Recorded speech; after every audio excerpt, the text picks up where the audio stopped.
Meski berlangsung empat mata, apa saja kesepakatan yang dibangun sesungguhnya dari pertemuan Presiden Prabowo Subianto dan Ketua Umum PDI Perjuangan Megawati Soekarno Putri? Kami akan bahas ini bersama Wakil Ketua Umum Partai Gerindra Habibur Rahman dan juga Direktur Eksekutif Carta Politika Yunarto Wijaya. Selamat malam semuanya, apa kabar? Selamat malam. Assalamualaikum. Waalaikumsalam warahmatullahi wabarakatuh. Waalaikumsalam. Terima kasih semua sudah mau bergabung bersama kami kali ini. Mas Toto, ada tiga hal sesungguhnya yang dibaca publik. Pertemuan pada malam hari tidak sama seperti pertemuan pada umumnya, belum diketahui publik di awal, baru terpublikasi di akhir. Apakah ini dianggap hal yang spesial sesungguhnya di mata publik atau ya sebetulnya ini biasa-biasa saja? Ya, tetap pasti akan dianggap spesial ya. Paling tidak kalau kita lihat dari bahkan sebelum Pak Prabowo dilantik, isu mengenai atau pertanyaan mengenai bertemunya Ibu Mega dengan Pak Prabowo kan sudah menjadi isu yang menarik. Dan suka atau tidak, keduanya adalah dua tokoh yang dianggap paling senior.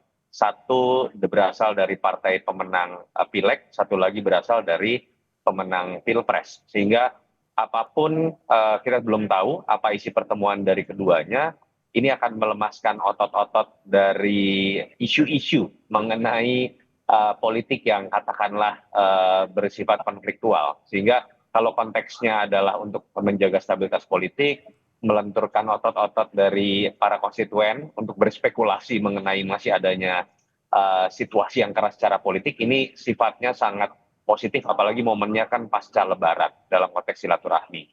Tetapi apakah kemudian ini bisa diartikan bahwa sudah terjadi kesepakatan seperti yang dispekulasikan terkait dengan apakah PDI Perjuangan akan bergabung? Saya tadi Bang Muzani juga sudah mengatakan bahwa ada tetap di luar koalisi pemerintahan ya. Jadi saya lebih melihat ini sebatas sebuah kesepakatan yang sifatnya informal dan bukan dalam konteks PDI Perjuangan masuk dalam koalisi pemerintahan, dan menurut saya ini bagus buat demokrasi. Ditambah kalau kita bicara atau berspekulasi mengenai tertutupnya pertemuan ini kan berbeda. Misalnya dengan pertemuan Pak Prabowo dengan Pak Jokowi tahun 2019 di MRT yang memang diekspos secara besar gitu ya Mas Tifal ya. Dan itu biasanya kalau Ya, Mas Toto. Mas Toto. Masih bisa mendengar suara saya, Mas Toto? Ya. Oke, boleh dilanjutkan. Ya, silakan, Mas. terdengar. Dan ketika pertemuan ini terjadi dalam konteks sepertinya tertutup, sepertinya berbeda kan dengan 2019 ketika Pak Prabowo dengan Pak Jokowi yang memang itu dalam bentuk show ya, memang ditunjukkan secara sengaja dalam pertemuan MRT. Artinya kalau saya melihat memang mungkin saja belum terjadi sebuah kesepakatan politik secara final, dan bukan tidak mungkin akan terjadi pertemuan-pertemuan berikutnya, dan menurut saya perlu kita apresiasi. Oke, kalau ada pandangan Bang Habib, ini pertemuan kesannya ditutup-tutupi tidak sama seperti pertemuan saat Lebaran sebelumnya, salah nggak kalau ada pandangan seperti itu? Ya, silahkan saja ya, orang mau menilai ya. Tapi yang jelas ini, pertemuan ini adalah pertemuan yang sangat dinanti-nantikan oleh bukan hanya kedua belah pihak, tapi oleh hampir seluruh pihak yang ada saat ini ya dalam konteks perpolitikan Indonesia. Bahkan sejak pencoblosan ya Februari 2024, ikhtiar untuk terjadinya pertemuan ini sudah begitu gencar dilakukan. Soal apakah tertutup atau terbuka itu kan kembali kepada kedua tokoh besar tersebut ya.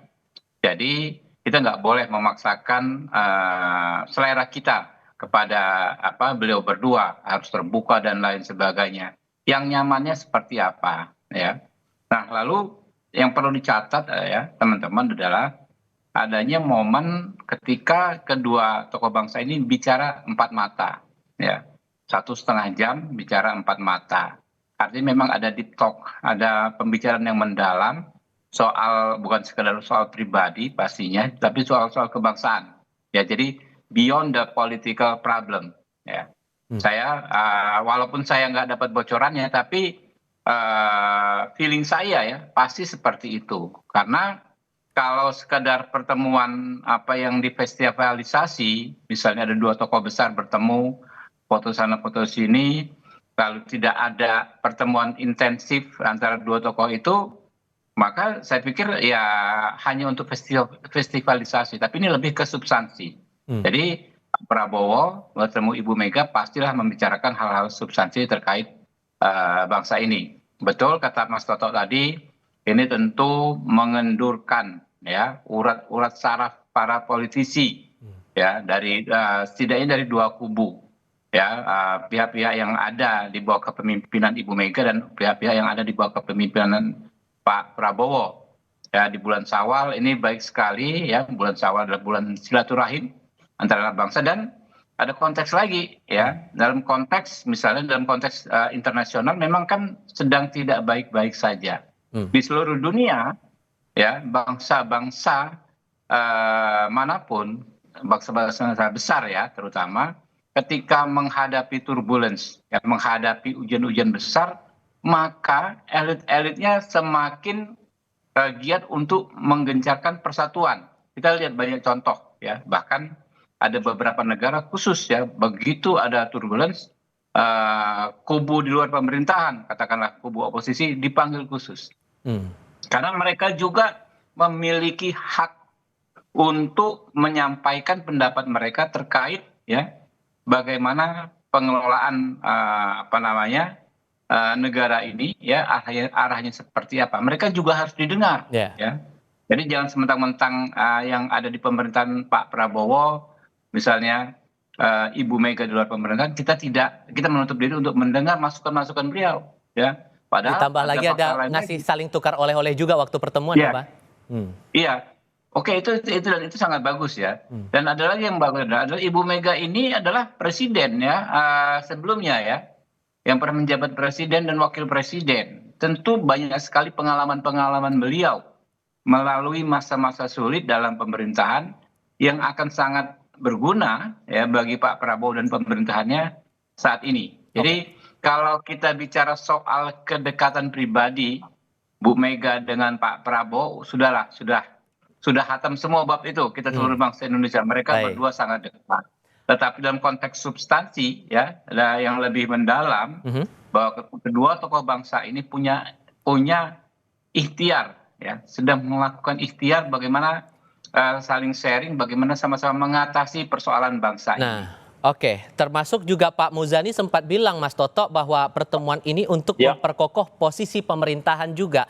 Dan tadi sudah ditegaskan juga bahwa posisi PDIP berada di luar pemerintahan, meskipun begitu akan mendukung apapun yang menjadi arah dari pemerintahan saat ini. Tapi untuk masa depan PDIP ini, walaupun kemudian tidak bergabung ke pemerintahan, prospeknya bakal kemana kemudian?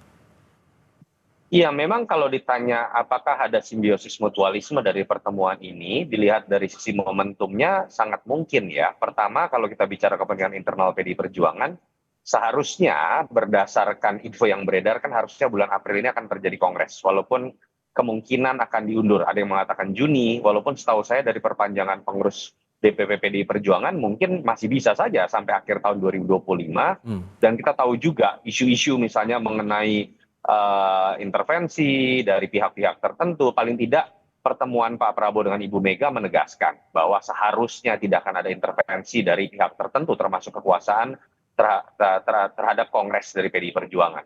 Dalam konteks Pak Prabowo, apa sih simbiosis mutualismenya? Jelas, tadi Bang Habib sudah mengatakan situasinya tidak mudah. Betul, Pak Prabowo sudah memiliki 80% lebih kekuatan dari koalisi yang mendukung pemerintahan dan ada di parlemen. Tapi kita tahu juga dalam situasi perang dagang yang diberlakukan Trump yang jauh lebih ekstrim dibandingkan Trump jilid pertama, memang mulusnya kebijakan pemerintahan untuk bisa diberlakukan dalam konteks menjadi respon terhadap situasi global yang tiap hari sangat mungkin berubah, itu sangat dibutuhkan.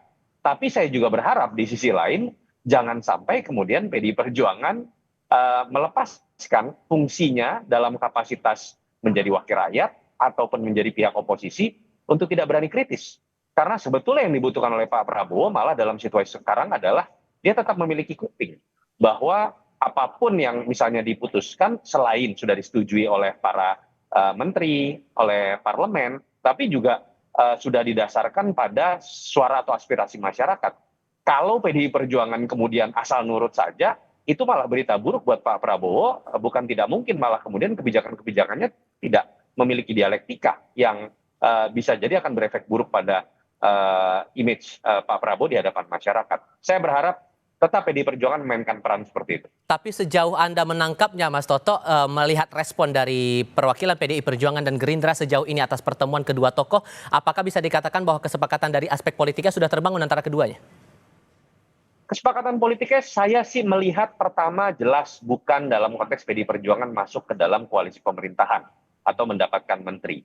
Yang kedua berkaca pada track record Ibu Mega, saya meyakini tetap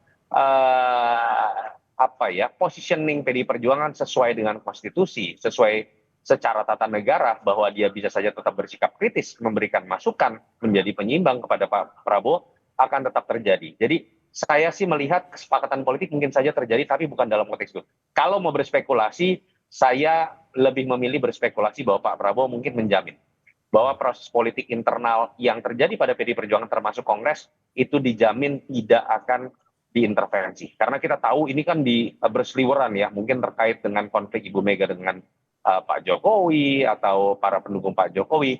Tapi saya meyakini Pak Prabowo menegaskan hal tersebut. Oke, Bang Dasko terakhir dalam keterangan kepada wartawan, Bang Habib, menyampaikan bahwa satu poinnya adalah masalah masa depan yang juga dibahas. Ini masa depan ini konteksnya ke arah mana? Kalaupun kemudian tadi disampaikan Bang Muzani posisi PDIP tidak bergabung ke pemerintahan tapi akan mendukung arah kebijakan pemerintah saat ini, berharapnya Gerindra nih PDIP masa depannya akan kemana nih arahnya? Ya seperti itu, seperti saya sampaikan tadi, kedua tokoh ini bicara soal kebangsaan. Jadi beyond the political problem yang saat ini ya, kita melampaui ya di atas hal perpolitikan nasional saat ini.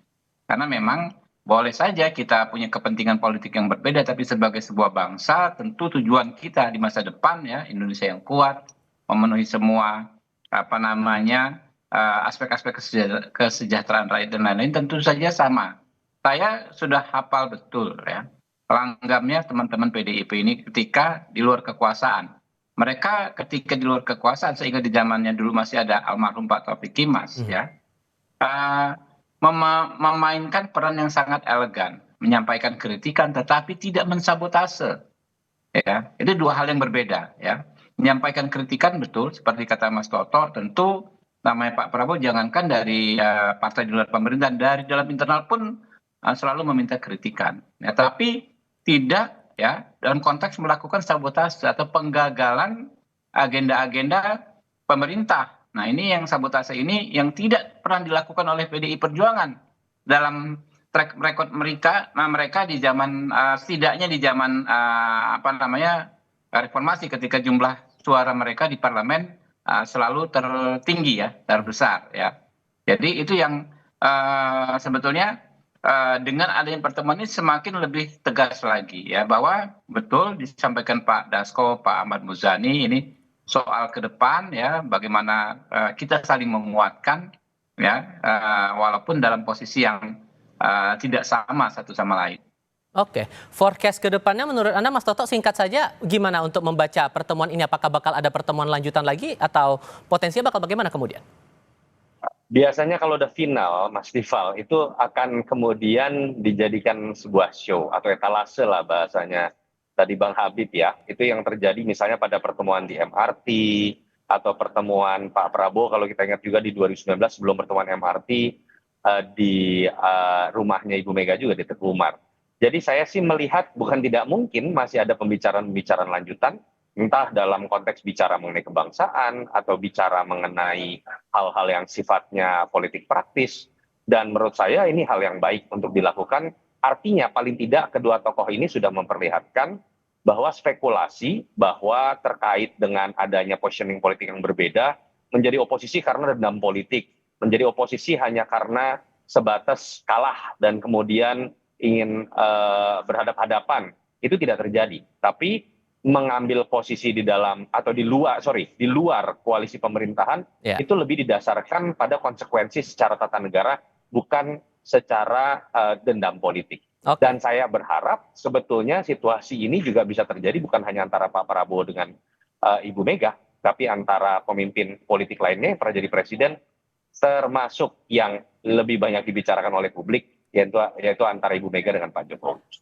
Dengan semangatnya Pak Prabowo untuk menyatukan pandangan dari para mantan presiden terdahulu, Bang Habib, ada rencana juga nggak buat pertemuan besar begitu antara Pak Prabowo dengan para mantan presiden, Pak Jokowi, Pak SBY, Bu Mega dipertemukan dalam satu forum? Adakah niatan atau rencana ke arah sana? Ya, secara teknis saya tentu nggak bisa menyampaikan mewakili Pak Prabowo ya. Tapi menurut saya hal tersebut hal yang amat baik ya. Kami tentu segenap pengurus Partai Gerindra tentu akan terus mengusulkan ya hal-hal tersebut kepada Pak Prabowo. Kemungkinan untuk bertemu Pak Jokowi antara Bu Mega dan Pak Jokowi kemudian ditengahkan ke Pak Prabowo masih mungkin nggak kira-kira tuh, Bang Habib? Ya menurut saya nggak ada yang nggak mungkin lah ya. Kita ini kan sebagai sesama anak bangsa ya pernah punya perbedaan, tapi ketika apalagi situasi saat ini memang dalam konteks internasional tidak baik-baik saja ya, pastilah ya para tokoh bangsa itu tidak mengedepankan ego masing-masing. Oke, Mas Toto gimana melihat peluang itu? Tentu saja tidak semudah melihat pertemuan antara Pak Prabowo dengan Ibu Mega ya. Karena kalau kita bicara mengenai situasi konfliktual itu memang tidak pernah terjadi antara Pak Prabowo dengan Ibu Mega sama sekali. Tetapi ketika Pak Prabowo berpasangan dengan anaknya Pak Jokowi dalam konteks sejarah ketika Gibran dengan Pak Jokowi dianggap berkhianat dengan PDI Perjuangan, kan itu sebetulnya yang menjadi penghambat selama ini. Jadi menurut saya tetap situasi yang lebih tidak mudah, dan ya kita berharap Pak Prabowo bisa jadi jembatan. Tetapi saya juga ingin mengatakan bahwa permasalahan bangsa itu nggak selesai hanya dengan pertemuan antar tokohnya. Jadi jangan seakan-akan kita melihat bahwa persoalan bangsa yang sedemikian pelik, apalagi situasi internasional seperti ini, itu disederhanakan dengan hanya sebatas pada pertemuan-pertemuan di antara mantan presiden, karena persoalan bangsa jauh lebih besar daripada itu. Jangan kita masuk dalam drama-drama seperti ini saja, tapi untuk melenturkan urat-urat syaraf dari situasi yang sering kali panas di antara konstituen, para netizen, para pendukung, menurut saya tetap ini perlu diapresiasi. Baik, Bang Habibur Rahman, Mas Toto, terima kasih banyak sudah berbagi pandangan bersama kami kali ini. Sehat selalu semuanya, selamat malam.